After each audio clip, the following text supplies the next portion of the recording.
Bonjour, c'est Gérald, toujours en formation T-Script. Aujourd'hui, dans cette vidéo, on va essayer de faire un routage statique grâce au logiciel Packet Tracer de Cisco. Donc la topologie de notre réseau a été déjà installée. Donc nous avons deux ordinateurs ici sur des réseaux différents. Donc le premier, là, le PC2, est sur le 10.3.1.0/24, alors que le PC1 est en 10.1.1.0/24. Et bien sûr, ils ne peuvent pas communiquer entre eux. Nous avons donc installé deux switches 2960, donc ce qui permettrait éventuellement de mettre d'autres ordinateurs sur chacun des réseaux. Et ici, bien sûr, nous avons trois routeurs, ce qui nous donne en tout 4 réseaux différents. Et le but, bien sûr, c'est de pouvoir faire communiquer l'ensemble pour que le PC2 puisse entrer en communication avec le PC1, notamment avec un ping. L'idée en fait du routage statique, c'est de dire que ce routeur connaît les deux réseaux qui sont directement reliés à ces interfaces.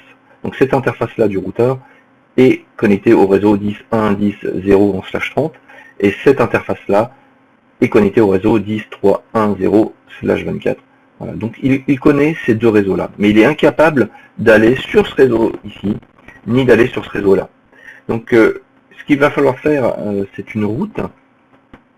Et globalement, la commande va être, je veux aller sur ce réseau-là, mais par quelle passerelle, donc par quel chemin. Et donc ce routeur-là, pour aller ici, il va falloir qu'il passe par cette passerelle-là, pour pouvoir accéder à tous les autres réseaux qui se trouvent de l'autre côté. Donc c'est la passerelle, en l'occurrence, 10.1.10.1, voilà, qui va permettre de pouvoir passer sur ce réseau-là, et également sur ce réseau-là. Même chose, sur ce routeur-là, pour passer sur ce réseau-là ou sur celui-ci, il va falloir qu'il utilise une passerelle, et c'est la passerelle du routeur qui est juste en face, sur le réseau juste au-dessus, ici. Voilà, donc c'est la 172.16.02. Donc on va faire ça ensemble. Juste pour la forme, j'ai mis un petit PC ici pour entrer en communication avec le routeur. Bien sûr, je peux directement connecter, cliquer dessus et y avoir accès. En réalité, il va falloir que je me connecte avec un câble bleu sur un port série de mon ordinateur pour rentrer en communication, puisque le routeur n'a aucune configuration, et je peux rentrer en communication avec le port série en cliquant dessus, en mode terminal, en faisant OK. Et là, j'accède donc à la configuration. Donc là, je vais mettre non pour la première fois. On s'aperçoit qu'on est en mode ici routeur. C'est le mode utilisateur en réalité, qui ne nous permet pas grand chose. Donc le mode au-dessus, admin, c'est le mode privilégié. Je tape la commande EN, qui correspond à Enable, et je m'aperçois ici que j'ai un petit dièse. Dans ce mode-là, je vais pouvoir faire des sauvegardes de mes configurations, je vais pouvoir consulter également mes configurations. Maintenant, pour configurer mon routeur, il va falloir que je passe sur un mode configuration, avec la commande conft. Et dans ce mode-là, je vais pouvoir faire pas mal de choses, et notamment par exemple lui donner un nom avec la commande hostname. Je vais l'appeler par exemple routeur 2, et on voit que notre commande est bien passée. Je suis passé maintenant en routeur 2. Les autres commandes, c'est bien sûr donner des mots de passe, ce qui va être quand même assez important, notamment pour le mode telnet, c'est obligatoire. Je vais activer ces différents mots de passe, je vais pouvoir mettre éventuellement une bannière. C'est l'idée en fait de la première configuration. Je ne vais pas le faire, c'est vu dans une autre vidéo. Là, je vais rentrer directement dans le vif du sujet. Et la première chose à faire donc sur le routeur, c'est de lui paramétrer, de lui configurer ces deux interfaces. Puisque là actuellement, si je regarde sur le logiciel de simulation, je vois que le Fast Ethernet 0/0 ou le 0/1 est en position down, donc ça veut dire qu'ils ne sont pas activés, et dans l'IP adresse, il n'y a absolument rien du tout. Donc sur notre topologie, nous avons indiqué que le FA0/0, la passerelle sera du 10.1.10.0. De l'autre côté, nous avons du FA0/1, ce sera donc le 10.3.1.254. Donc on va paramétrer ça tout de suite. La commande pour les interfaces, c'est interface, donc je fais un raccourci INT FA0/1, Et donc je suis rentré donc dans le mode config if pour cette interface là. Et je vais lui donner son IP, donc IP adresse. Et donc là en l'occurrence c'est 10.3.1.254. Et il faut indiquer le masque, et donc c'est du 254/254, donc c'est 255.255.255.0. Je fais entrer.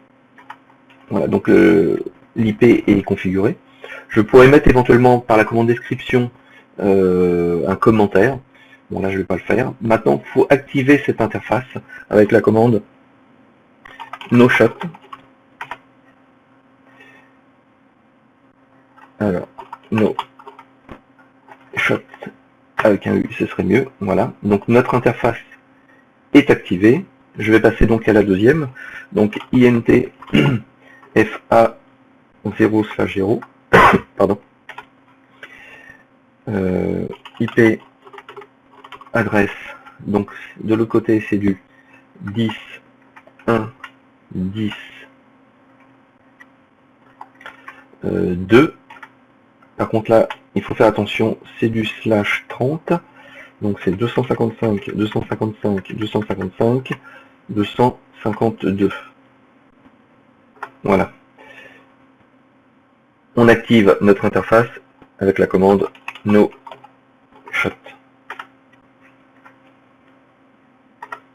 Voilà. Si on regarde notre routeur, on voit bien que maintenant les deux interfaces sont en position up, donc actifs, et on a bien les deux IP sur les deux passerelles en fait de notre routeur.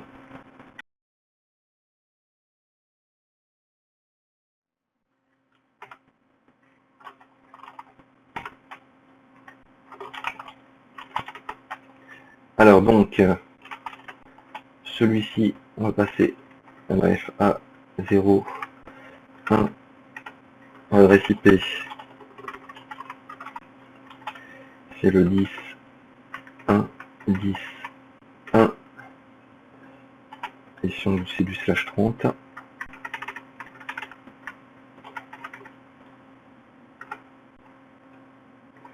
On active l'interface. On passe à la deuxième.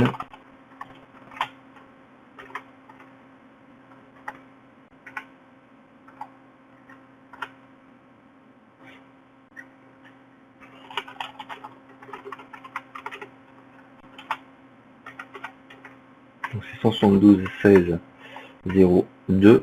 Donc là on retourne ici, ça fait donc du 255, 255, 255, 252.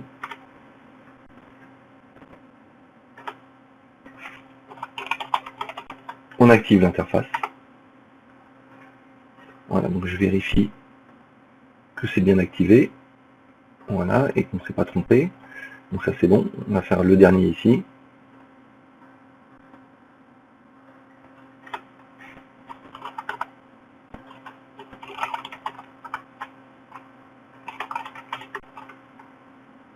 Alors, c'est là, 0/0. IP adresse 172.16.0.1 et nous sommes également en /30.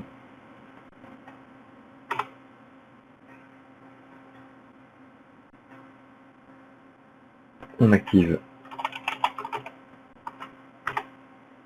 l'interface.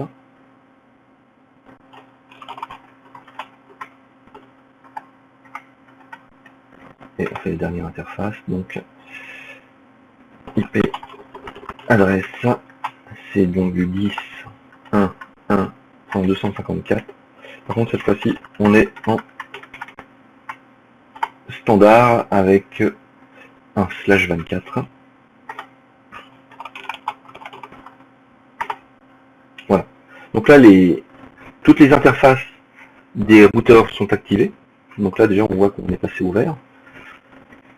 Mais c'est pas parce que c'est passé au vert que l'on va pouvoir communiquer. D'ailleurs si je fais un ping sur cet ordinateur avec donc c'est le 10, 1, 1, 1. Voilà, donc ça nous dit que le chemin n'est toujours pas atteignable.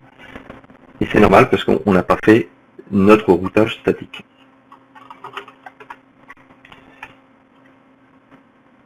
Et donc l'idée c'est de dire, je veux accéder à ce réseau ici, mais par quelle interface? Et l'interface, c'est celle-ci.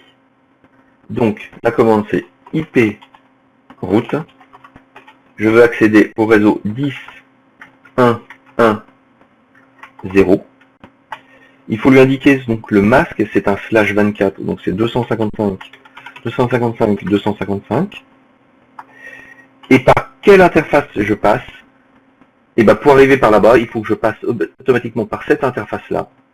Pas celle-ci ou celle-ci. Parce que sinon, il ne pourrait pas savoir ses chemins puisqu'il ne connaît pas les autres interfaces.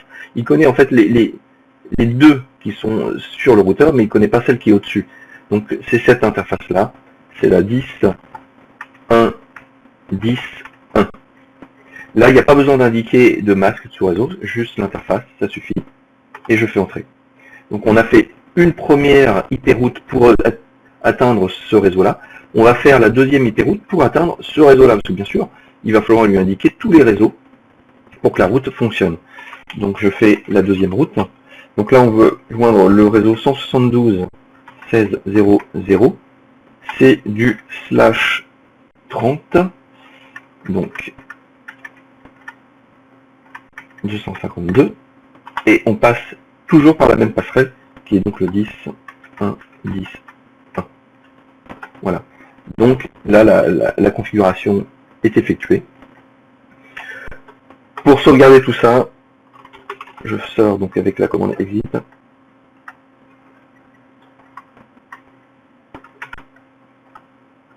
Il faut faire la commande copy run start. Je vais entrer, voilà, donc là, ma configuration est sauvegardée. Je passe au deuxième routeur. Donc il faut que je sois en mode conf, configuration là. Je tape IP route. Alors, je suis ici, je veux obtenir quel réseau? Ces deux-là, c'est pas la peine, je les connais, je suis connecté directement dessus. Donc je veux passer sur ce réseau-là et de l'autre côté sur ce réseau-là. Donc on va commencer par exemple par celui-ci. Donc IP route du 10, 3, 1, 0. C'est du /24. Et je passe par quelle passerelle? Et donc la route directement pour ce réseau-là, c'est cette passerelle-là.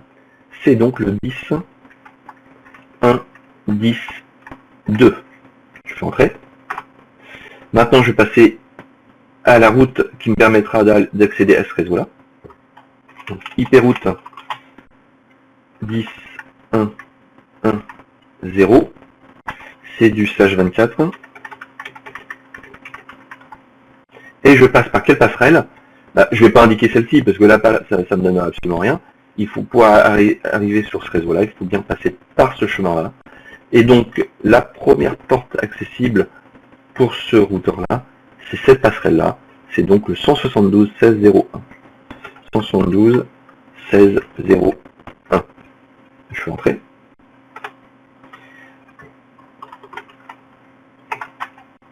Je fais ma sauvegarde.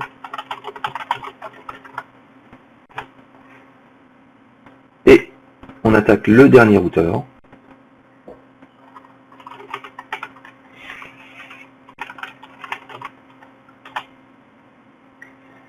Donc, je suis ici. Je veux accéder à ce réseau-là et à ce réseau-là. Donc, on va commencer par ce réseau-là. Donc, le 10, 3, 1, 0. C'est du /24. Et je passe par quelle passerelle? Si je suis ce routeur-là, mon chemin, il est là. Donc, je dois passer par le 172.16.0.2.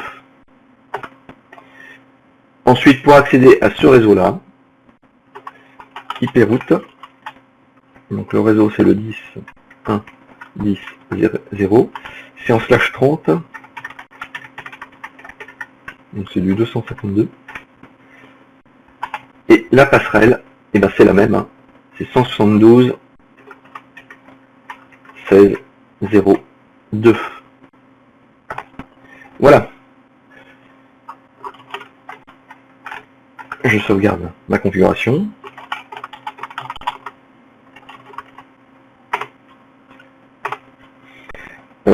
En mode privilège, actuellement je suis en mode privilège, je vais pouvoir donc, hormis faire une sauvegarde, consulter également ma configuration. Donc la commande principale c'est un show run.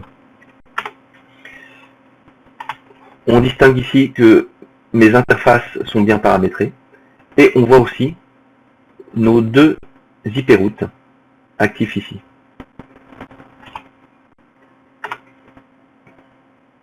Alors, on va tester tout ça. Je me mets sur ce PC là. Je rentre sur le terminal. Et on va faire donc un ping sur le 10, 1, 1, 1. On fait entrer. Ah, ça y est, ça arrive. Il faut le temps que ça se mette en place. Voilà.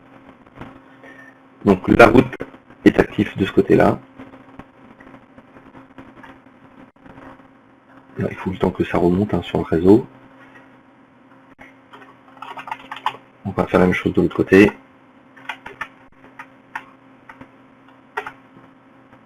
Et on voit que maintenant, on a la possibilité d'utiliser le protocole ICMP pour faire un ping. Et donc là, notre route statique fonctionne. Voilà, j'espère que je vous ai un petit peu aidé. Merci, bonne journée, au revoir.